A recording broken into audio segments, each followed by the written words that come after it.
Disclaimer: this is a movie review that falls under the purpose of commentary and criticism and is meant for entertainment and educational purposes.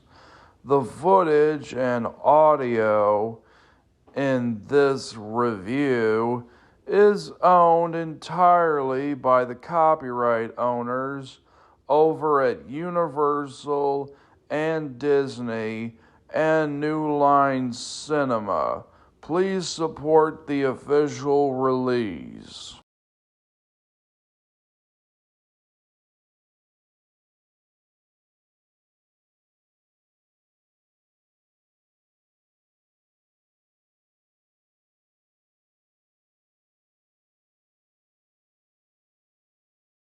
Disclaimer: I want to apologize for the delay of this review, but because of circumstances outside my control, I had to put this review on hold so I could work on another review I was working on since September.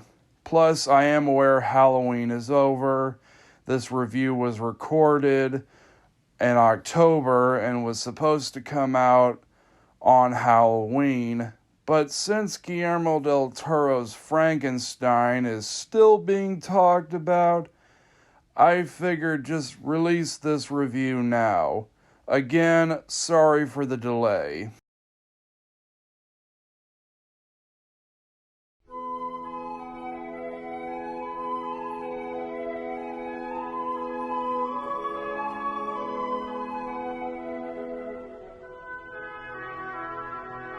Hello.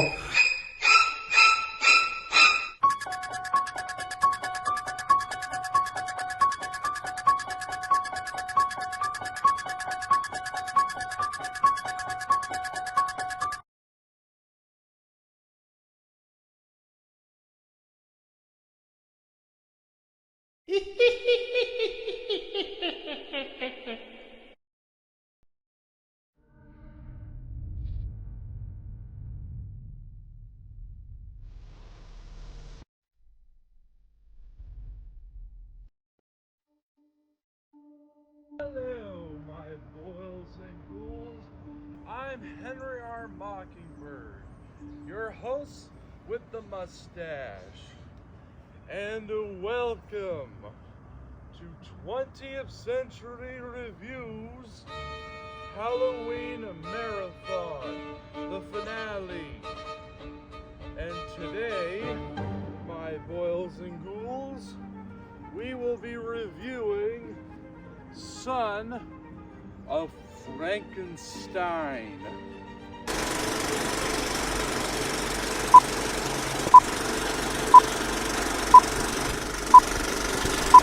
Years after Bride of Frankenstein, the descendant of Dr. Henry Frankenstein, Dr. Wolf Frankenstein, inherits his father's mansion alongside his laboratory, where he meets Igor, played by Bela Lugosi, and he discovers that the monster has survived the explosion from the last movie, so he tries to, guess what, play God. This is what happens when you try to play God!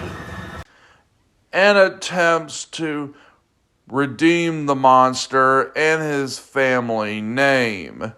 But Igor, let's say, has other intentions with the monster. So, my members of the undead, what do I think about Son of Frankenstein? Well, I'll tell you, my dead lovelies. Well, I like it.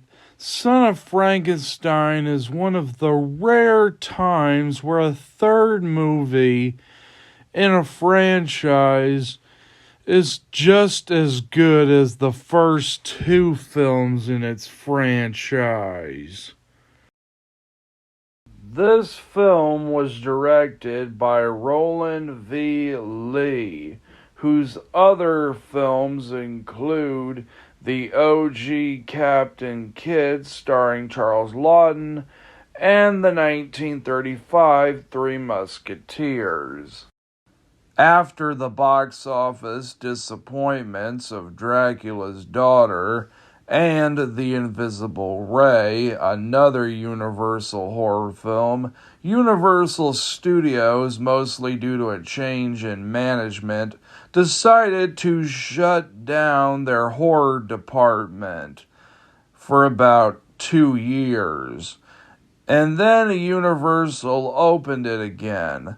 Originally, they were going to make remakes of The Raven and The Old Dark House, but these never materialized. Oh well, I guess you're gonna have to wait till Hammer makes it. And they decided to re-release Dracula and Frankenstein. And re-releasing those films in theaters made Universal a good chunk of change. So they decided to make another sequel to Frankenstein, getting writer Willis Cooper, who is best known for writing the horror anthology series Lights Out, which was often believed to be Steven Spielberg's inspiration. And one of the episodes of that show was the inspiration for the film Dune, only for that to be completely inaccurate. Anyhow, the script for the film included references to Bride of Frankenstein, including Dr. Pretorius and the bride, and their skeletal remains. The film was originally going to be filmed in Technicolor, but because the color test turned out to be poor, they ultimately decided to make it black and white. Oh well, I guess you're gonna have to wait till Phantom of the Opera to get a Technicolor horror film from Universal.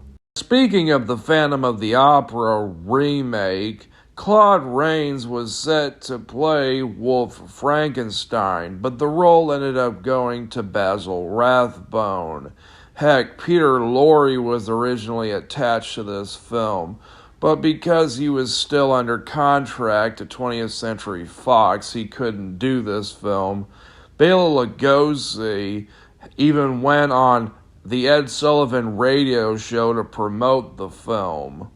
The film finally released in 1939.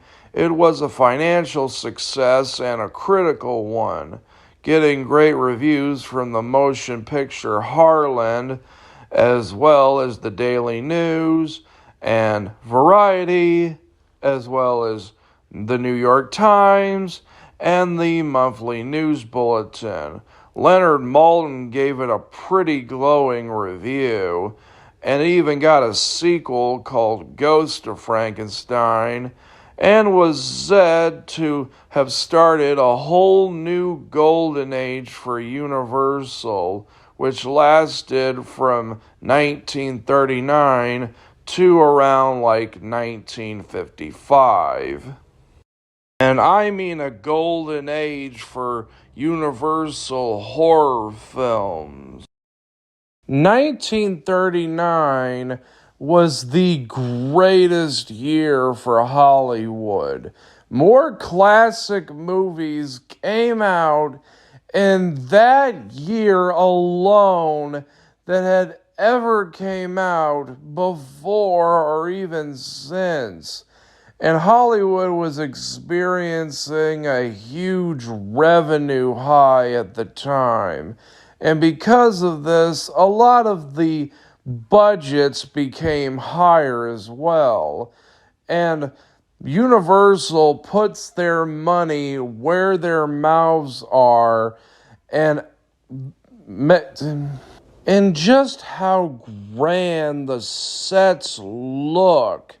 I mean, all of the sets in Son of Frankenstein are a feast for the eyes. And the production design looks great with everything looking so square and angular.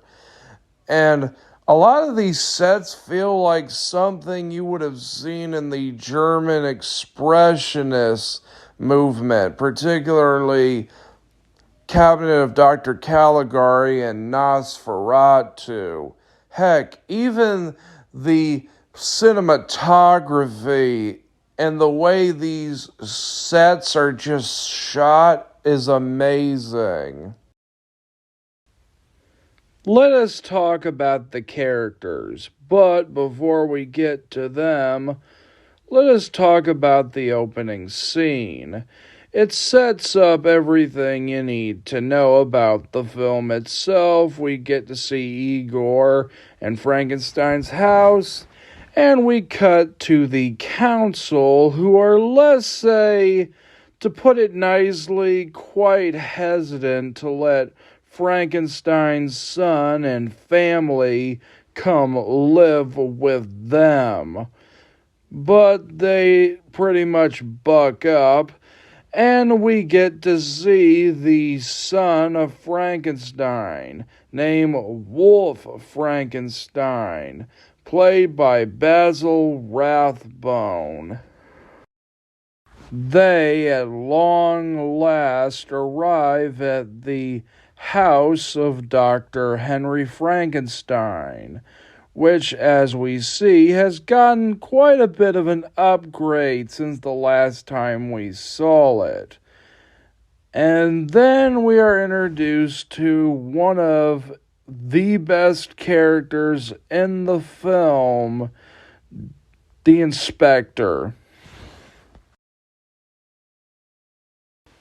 And he has a pretty tragic backstory on how he lost his arm due to Frankie Boy pulling it out of his socket, and now it's nothing but wood, and that he has a wooden arm.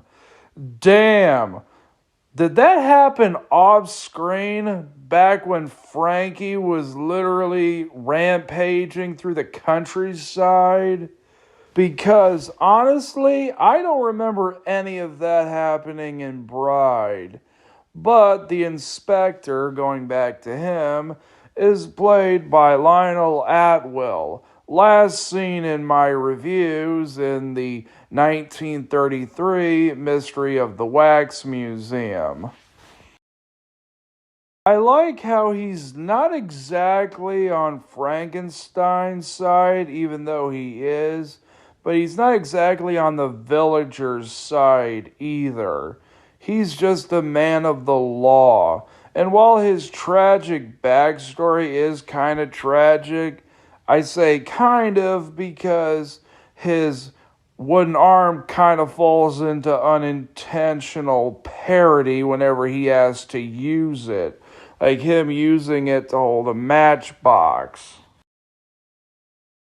I'm guessing that Jane Wilder / Mel Brooks must have seen how unintentionally hilarious this was, given how in Young Frankenstein, when this character was parodied in that film, they literally have him use his wooden arm in funny ways, like having him light a cigar with his wooden arm. Let's reverse our attention to the son of Frankenstein himself, Wolf Frankenstein. And just like the inspector, he's very morally gray. He doesn't want to follow in the footsteps of his father and play God like him. He more so wants to redeem his family name because he can't change his family name, and he tries to bring the monster back to life with the best intentions. But as they say, sometimes the worst things imaginable can be done with the best intentions. And he's played by Basil Rathbone, as stated earlier in the review, who played Sherlock Holmes and also played the sheriff in Robin Hood.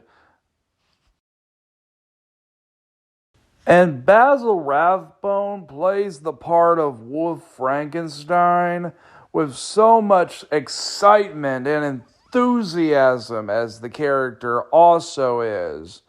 And then there's his younger son. And then there's Peter, who is pretty adorable, even though his main role later on in the film is to be kidnapped.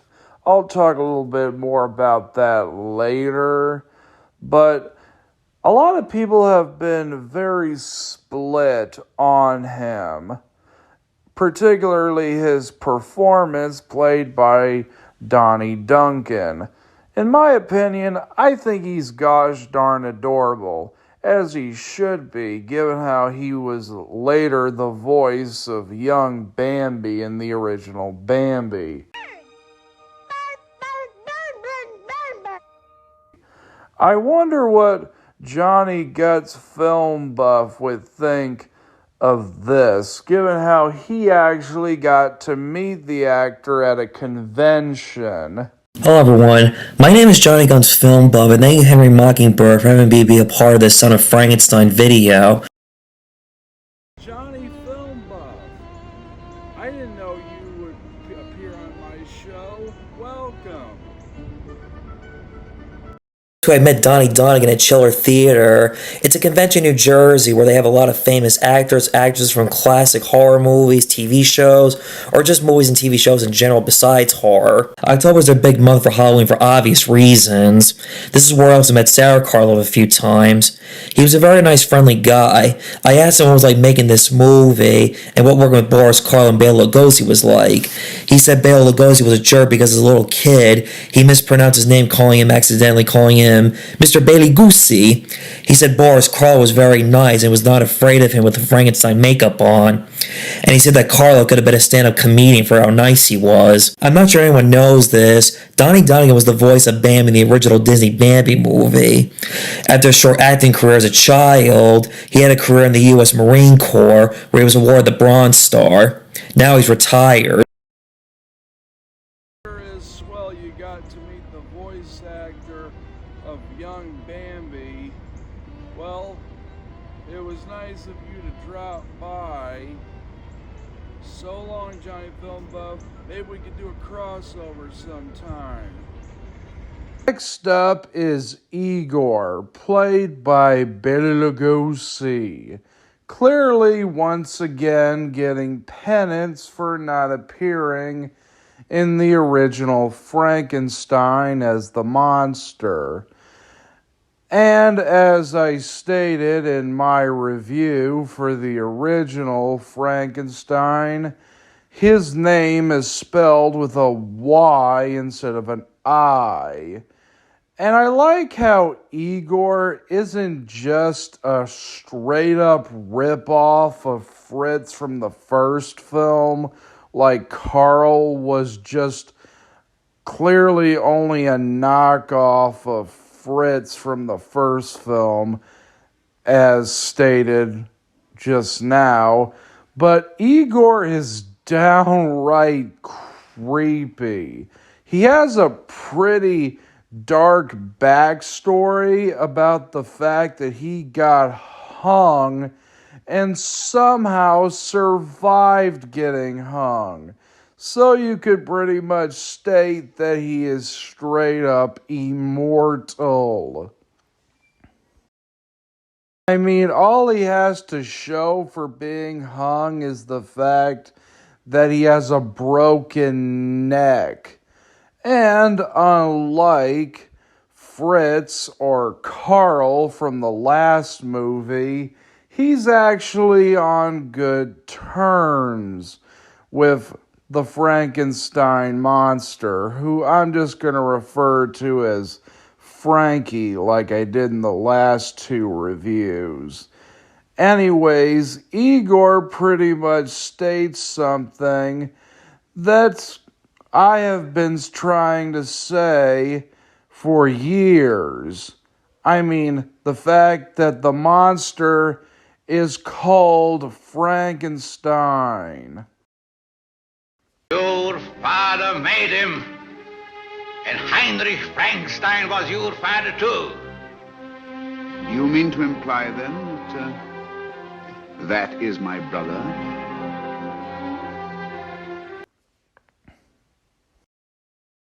And oh yeah, Frankie Boy somehow survived the end of the last film with Igor looking over him. And you want to know just how creepy Igor is? I mean, the film states that no church would bury him after he got hung. And you want to know the reason he got hung? It's because he committed the unholy crime of robbing graves. And because of this, he has not exactly been on good terms with the town, who all find him very creepy and unsettling, as they should. He's not even on good terms with the council, who, when they interrogate him to talk about all the equipment Wolf Frankenstein has been having delivered to him, they're all just like freaking annoyed with Igor. Like, they're pretty much stating, yeah, we know you're up to something. And they're all just annoyed just thinking about it. And they're all just like, yeah, we know you're up to something no good. We just don't have the evidence to prove it. And Igor just gives this really smug, face and is just like, you ain't got nothing on me. And he just says, I'm alive and you can't touch me. After a long while of Frankie being asleep, he finally wakes up, once again played by Boris Karloff, and he's a bit confused after being asleep for so long. Frankie Boy also starts grunting again because he lost his voice. How did he lose his voice? No explanation. And Frankie Boy sees himself in the mirror and doesn't like the way he looks and why he looks so different from everyone else. Frankie practically flips his lid over how he looks, but thankfully Igor comes in to calm him down. As for their relationship, I'm a bit mixed on. On one side of the coin, you have Igor getting his revenge on the juries who had him hanged. But the problem with that is that it makes Frankie Igor's attack dog.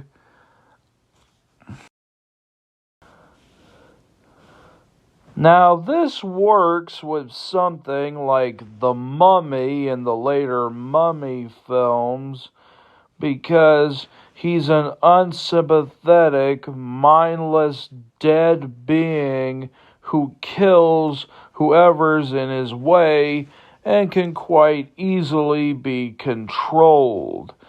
With Frankenstein, he should only be driven to kill as a last resort when there's no other option. He only kills out of self-defense self-defense. He should only kill out of fear of those who try to hurt him. With that being said, the relationship Frankie has with Igor is very wholesome, as they feel like two kindred spirits, being members of the undead, which makes Frankie Boy finding out that Igor has been killed all the more tragic and very sympathetic for him.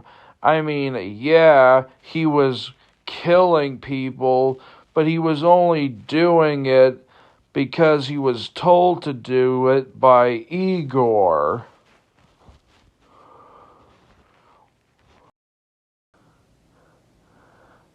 I mean, Igor was one of his only friends he had, which puts Frankie in a fit of rage. And hearing him scream in this scene is painful to listen to. Like, there are actual screams of pain coming out of Frankie, which leads to the climax. And that's where my problems tend to rise, mostly due to the plot holes surrounding the film.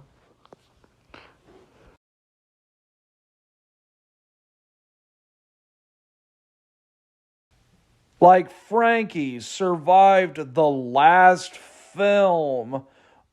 And I understand why they couldn't bring back Dr. Pretorius. I mean, he's dead, no duh. But why on earth couldn't they bring back his girl, Bride of Frankenstein? I mean, if Frankie Boy can survive, why can't his girl? My only theory is pretty much to quote my buddy Ryan Camp. Continuity schmontinuity. Another huge problem with this film is the pacing, either feeling too fast or too slow.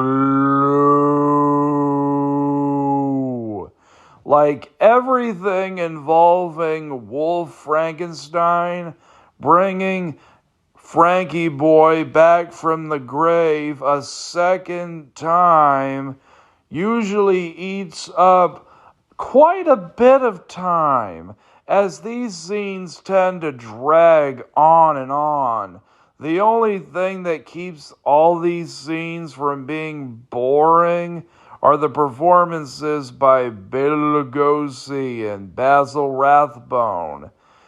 And the fast editing, or I meant to say fast pacing, usually happens during the finale, when Igor ends up getting shot multiple times, which doesn't make a lick of sense, because he survived being hung. He should be able to survive getting shot.